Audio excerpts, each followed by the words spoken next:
حسن بن ندی کہتے ہیں کہ 3 افراد کا بیت اللہ میں اس بات پر اختلاف ہو گیا کہ اس دور کا سب سے بڑا سخی کون ہے۔ ایک نے کہا عبداللہ بن جعفر رضی اللہ تعالیٰ عنہ، دوسرا بولا قیس بن سعد بن عبادہ رضی اللہ تعالیٰ عنہ ہے، تیسرا بولا نہیں عراباؤسی رضی اللہ تعالیٰ عنہ ہے۔ گفتگو نے توڑ کھینچا، ہر ایک اپنے اپنے حق میں دلائل دے رہا تھا، حتیٰ کہ آوازیں بلند ہونا شروع ہو گئیں۔ کچھ لوگ بھی اکٹھے ہو گئے۔ ان میں سے ایک شخص بولا، بھائیو کیوں لڑائی کرتے ہو؟ ایسا کرو، ہر شخص اپنے اپنے پسندیدہ شخص کے پاس چلا جائے، اسے کچھ مانگے اور جو کچھ ملے اسے یہاں کر بتا دے، پھر اس بات سے اس کا اندازہ لگا لیں گے کہ بڑا سخی کون ہے۔ عبداللہ بن جعفر رضی اللہ تعالیٰ عنہ کا عقیدت مند ان کے گھر گیا، ان سے کہا، اللہ کے رسول صلی اللہ علیہ وسلم کے بھتیجے، میں مسافر ہوں، میرا آزاد راہ ختم ہے، مدد کا طلبگار ہوں۔ عبداللہ بن جعفر رضی اللہ تعالیٰ عنہ کے ساتھ گھوڑے پر سوار کیے جانے کے لیے تیار تھے۔ اسی وقت گھوڑے سے اترے اور فرمایا، گھوڑے کی کاپ پر پاؤں رکھو اور اس پر سوار ہو جاؤ، اب یہ تمہارا ہے۔ اس کے ساتھ ایک تھیلا بھی ہے، اس میں جو کچھ بھی ہے وہ بھی تمہارا ہے، اور ہاں اس میں ایک تلوار بھی ہے، اس کو معمولی نہ سمجھنا، یہ سیدنا علی رضی اللہ تعالیٰ عنہ کی تلوار ہے۔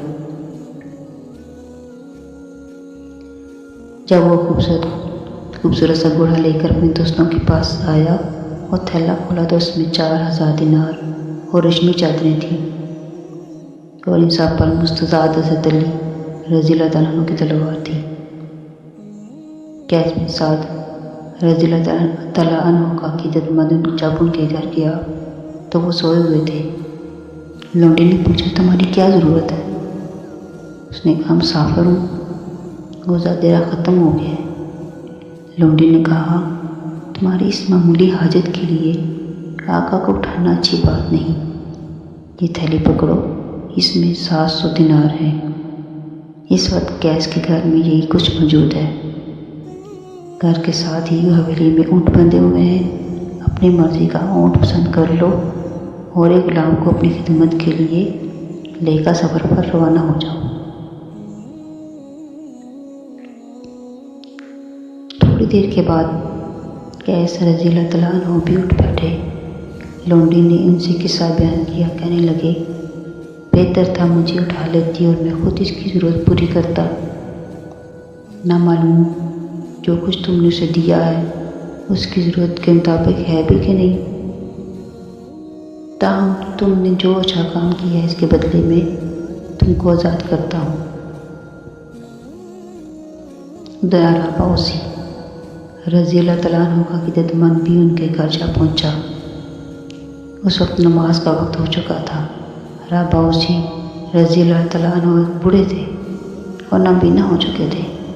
نماز کے لیے گھر سے نکل رہے تھے، 2 غلاموں کے کندھوں پر ہاتھ رکھے ہوئے آہستہ آہستہ چلتے ہوئے مسجد کی طرف رخ کیے ہوئے تھے۔ اس آدمی نے کہا، عرابا میری بات سنیں گے؟ عرابا رضی اللہ تعالیٰ عنہ بولو کیا کہتے ہو؟ کہنے لگا، میں مسافر ہوں، میرا ذاتی راہ ختم ہو گیا ہے۔ عرابا رضی اللہ تعالیٰ عنہ نے اپنے دونوں ہاتھ غلاموں کے کندھوں سے ہٹائے اور بائیں دائیں ہاتھ زور سے مارا، کہنے لگے، عرابا نے اپنا تمام مال دولت خرچ کر دیا ہے، مگر یہ دو غلام باقی ہے، تم ان دونوں کو لے جاؤ، اب یہ تمہارے ہو گئے۔ اس آدمی نے کہا، حضرت ایسے کیسے ہو سکتا ہے؟ آپ کو سخت ضرورت مند ہیں، میں ان کو نہیں لوں گا۔ عرابا رضی اللہ تعالیٰ عنہ کہنے لگے، سنو، اب یہ تمہارے ہیں، اگر تم نہیں لیتے تو بھی ان دونوں کو آزاد کرتا ہوں، اگر تم چاہو تو لے جاؤ، چاہو تو انکار کر دو۔ یہ کہنے کے بعد آگے بڑھے، دیوار کا سہارا لیا اور اسے ٹٹولتے ہوئے مسجد کی طرف چل دیے۔ اس شخص نے دونوں غلاموں کو ہمراہ لیا اور اپنے ساتھیوں کے پاس لے آیا۔ تینوں دوست پھر سے اکٹھے ہوئے، ہر ایک نے اپنے عطیے اور سلوک کا ذکر کیا، ان تینوں کی تعریف کی کہ بلا شبہ تینوں بہت سخی ہیں اور اللہ کی راہ میں خرچ کرنے والے ہیں۔ اب رہا یہ فیصلہ کہ سب سے بڑا سخی کون ہے، تو فیصلہ رابعہ اوسی رضی اللہ تعالیٰ عنہ کے حق میں ہوا، کیونکہ انہوں نے تنگ دستی کے باوجود جو پایا خرچ کر دیا۔